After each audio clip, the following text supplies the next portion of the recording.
Welcome on in, guys. Tobin here with you, and thanks for checking out the channel. Hope you're doing well there. If you guys could subscribe, that'd be great, and appreciate you stopping by the Tobin and Leroy Show weekdays, 10 a.m. to 2 p.m. Subscribe to that as well on the 560 WQAM YouTube page. We're live every single day. Appreciate everybody who tuned in live during the Norman Powell trade. It means a lot. Love your guys' support, and thank you for all that. Today, a couple of Heat players getting some media time as we got to hear from Simone Fontecchio from the Duncan Robinson trade. Yesterday, Duncan Robinson making his heartfelt goodbye. We talked about that this morning in a heartfelt letter to Heat fans, Heat Nation, his teammates, and the other side of that trade. Fontecchio traded to Miami. He revealed today to reporters in a Zoom call, he was calling in from Italy, and that he found out about the trade when he was sleeping. Well, that sounds stupid.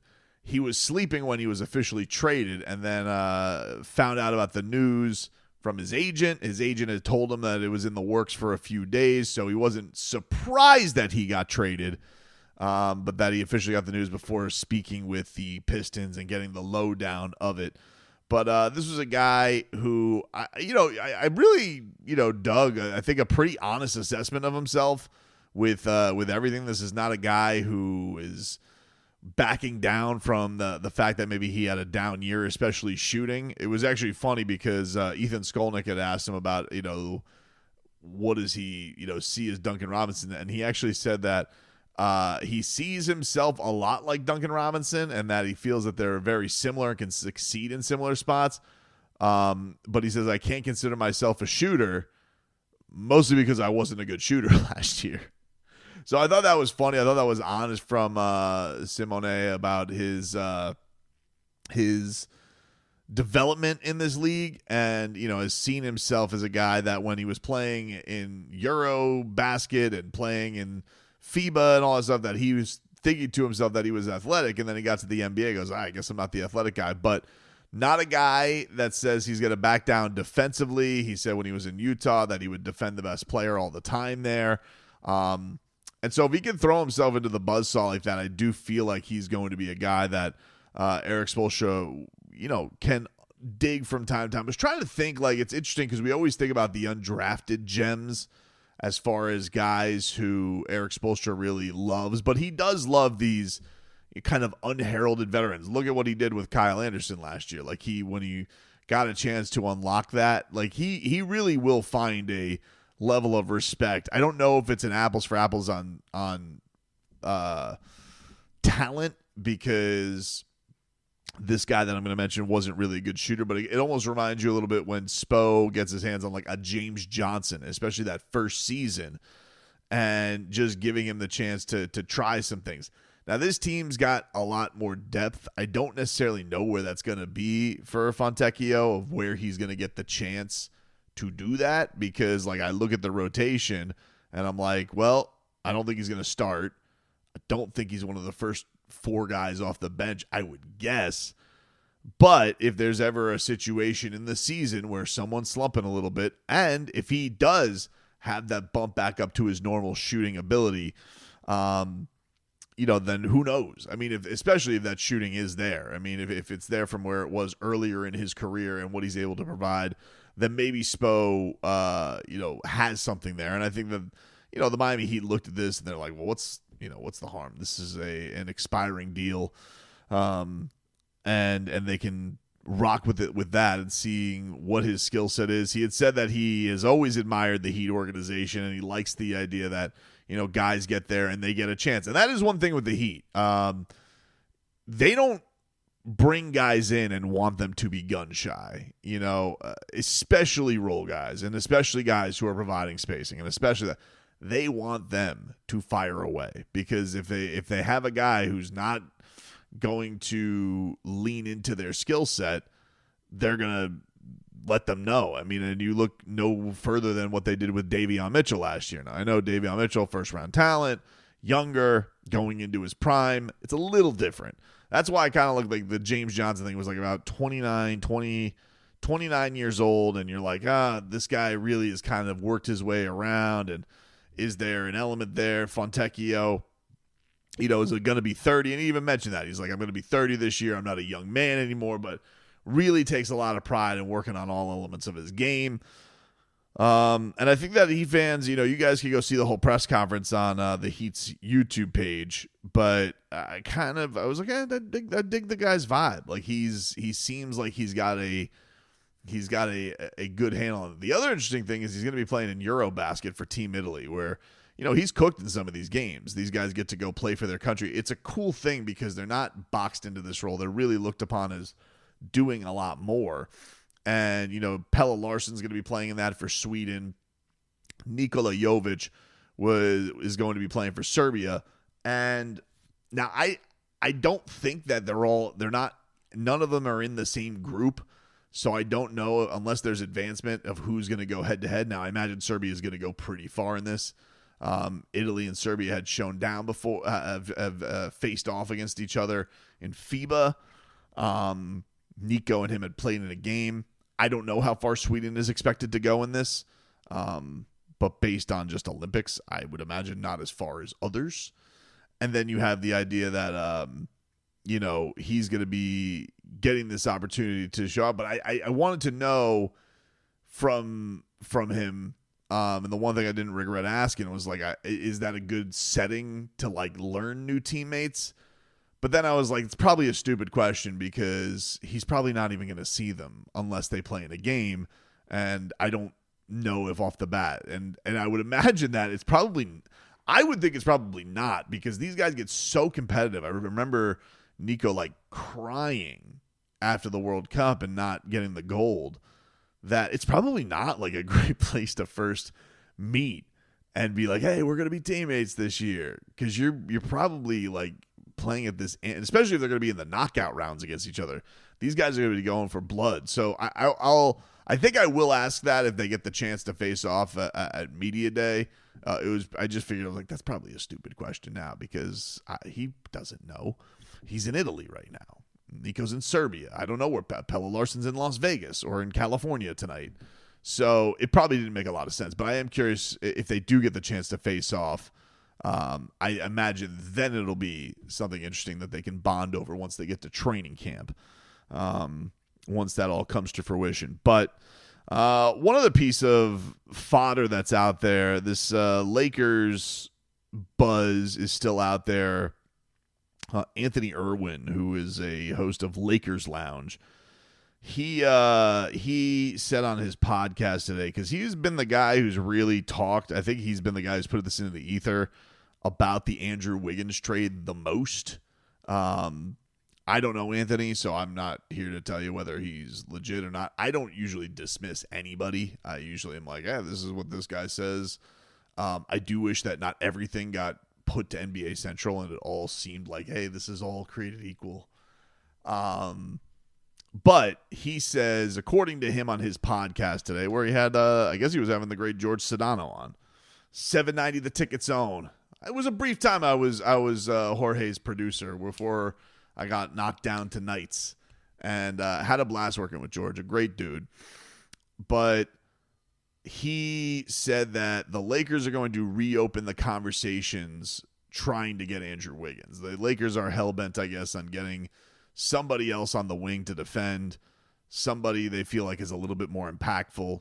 The Lakers are in a bit of a weird spot right now with the whole LeBron thing, even though I don't think LeBron's going anywhere. I don't think.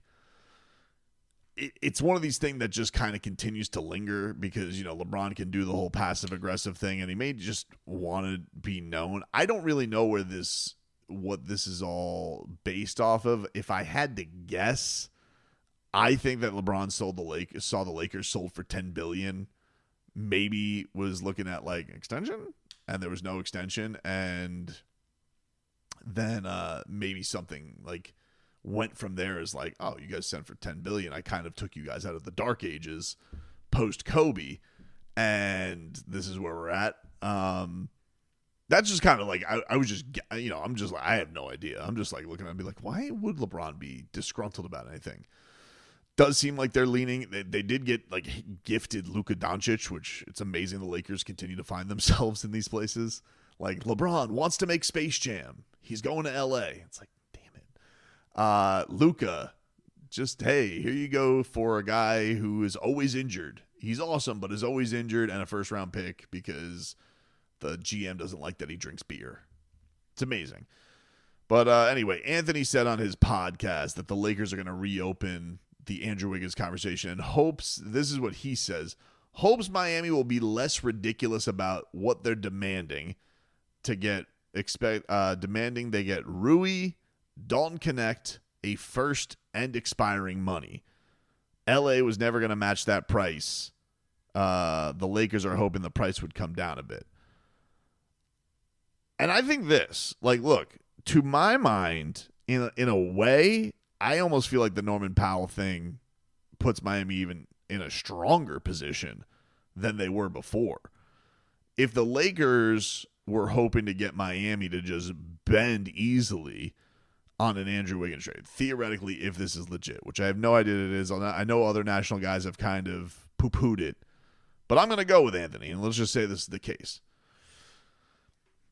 If that is the case and the Heat just traded Norman Powell and got him for peanuts, you think that's going to make the Heat more, I guess the word is reasonable at the trade table? Because I would look at it and I would say, well, the Heat just got some pretty damn good scoring punch for their team for peanuts.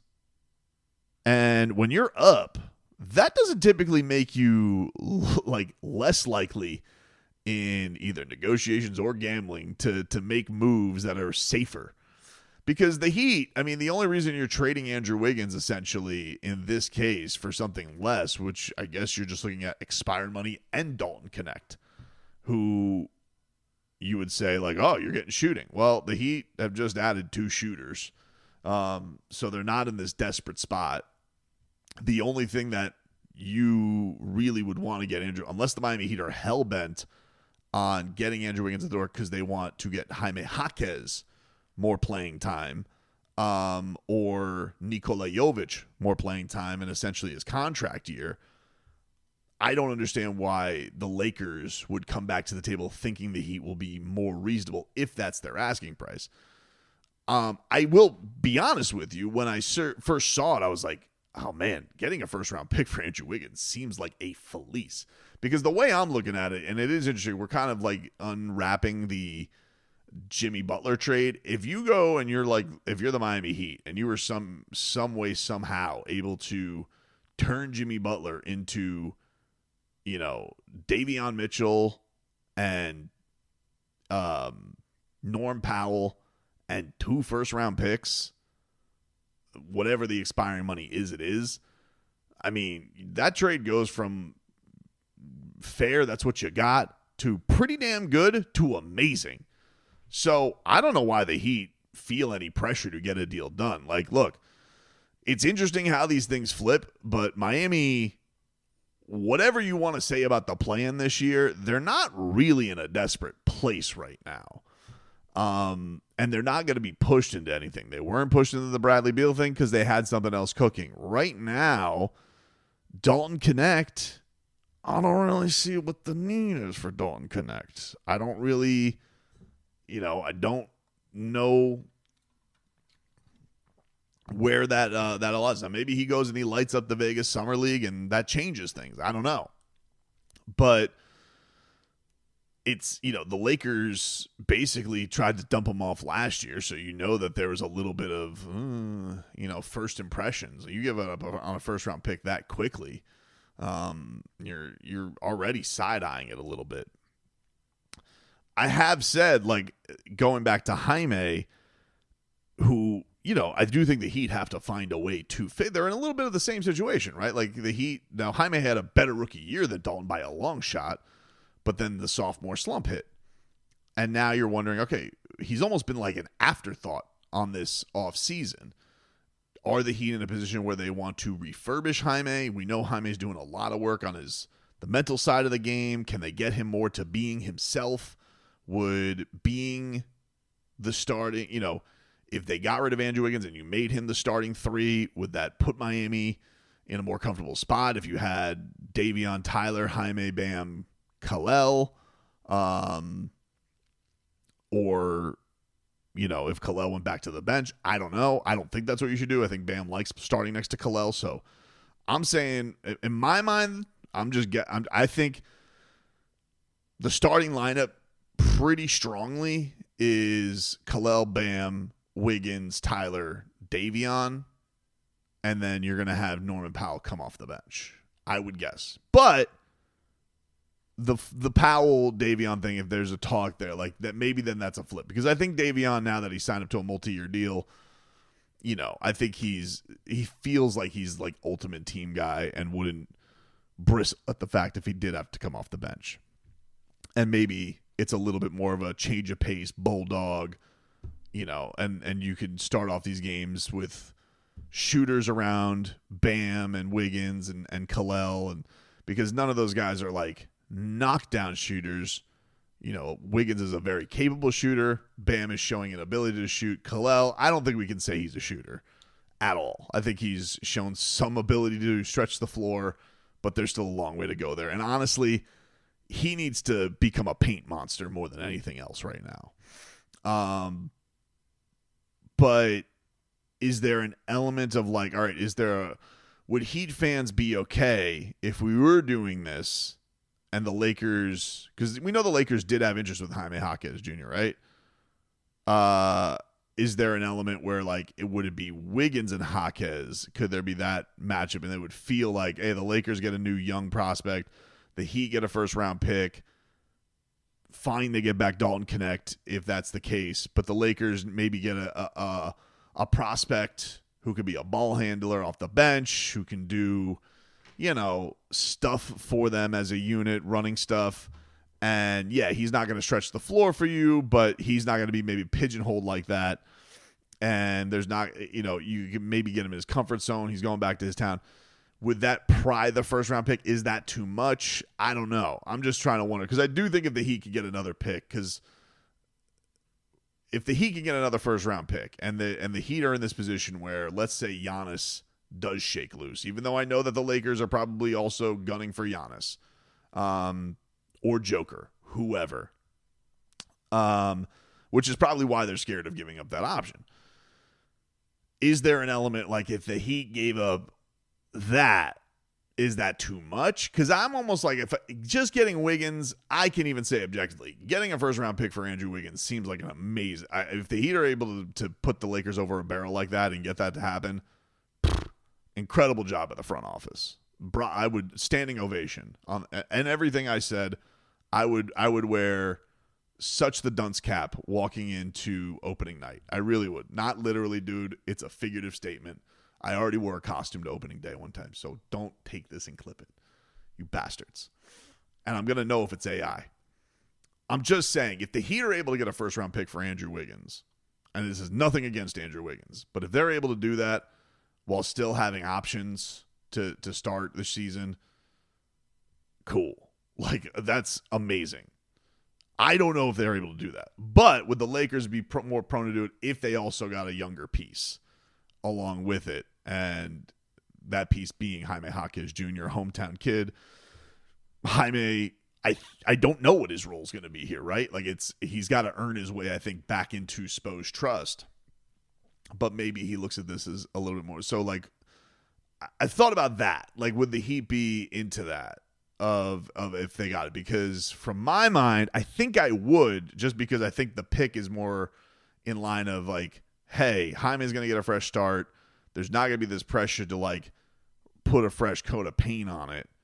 And I don't know what his value would be right now in a trade. I feel like it's not very high. Probably as low as Dalton Connect is right now. Like, my opinion right now of the Heat getting Dalton Connect, a few weeks ago is different, because like, I saw that Charlotte fodder of, flip him to Charlotte, thinking the pick. Yeah, but like, they drafted a shooter. Dalton Connect is 24 and is like, pretty much seems like he's out of the good graces of the organization anyway. And that's why I even brought up, like, who's a better sweetener? Like, Dalton Connect or Bronny? Like, what's a prospect you're more excited about? A 19-year-old, yes, 6'1", but potential bulldog on defense, can turn himself into some kind of a threat that way, a Davion Mitchell type, or an older shooter. I don't know. From my standpoint, I think the youth always kind of gives you that illusion of upside. But to get to this original point from Anthony Irwin from Lakers Lounge, I don't think the Heat are going to get less demanding on a trade for Andrew Wiggins, because I think the Heat are perfectly good going into the season being like, hey, fresh start, Andrew Wiggins, especially now that there seems to be more mechanisms to make this team work. And Davion Mitchell was talking about this today, just about the idea. And I want to get into Davion's comments in another video, but I don't think they're going to get less demanding. I feel like, if anything, the Norman Powell trade puts them in a better spot. But if the Heat do find a way, if they are, because when you're doing this, it's not non-connect, it's the first. If these talks are legit, what the Heat want to get out of it is like, yeah, let's, if we can get a first round pick, obviously that's a jackpot. It's almost like it takes almost the anvil of having the Terry Rozier debt out of there. It's almost like they take the sting of it away a little bit, you know? Unless something crazy is going to happen with the Lakers, like Andrew Wiggins and Terry Rozier, and LeBron's like, I want to go to the Heat. That's the only team I'll go to. And that's not going to happen. But on the 15th anniversary of the decision, did I think about how LeBron fits on this team like a glove at that 3 spot, but also gets to pretty much be the pseudo point guard of the not even pseudo. He essentially gets to be the point guard of the Heat with Tyler, Norman Powell, Bam, Kalel. So he's got 2 shooters, a lob threat, and then from time to time when you need to bring in Davion Mitchell to be a bulldog, but is capable of not scared of knocking down shots. Did I think about what LeBron James would look like with that roster? Did I think about that today over my breakfast? Perhaps I did. But it was the 15th year. You can't get mad at me. It's the 15th anniversary of the decision. So, if you want Andrew Wiggins so much, there we go. No first round pick, but LeBron's like, you know what? I'm going to go there. I'm going to go in the weak ass East with that squad and everybody's Achilles being like pastrami, and I'm going to see what we can do. Did I think about that for a little bit? Maybe. But since that's probably not going to happen, no Lakers, no less ridiculous, no less demanding. Give us that damn first round pick.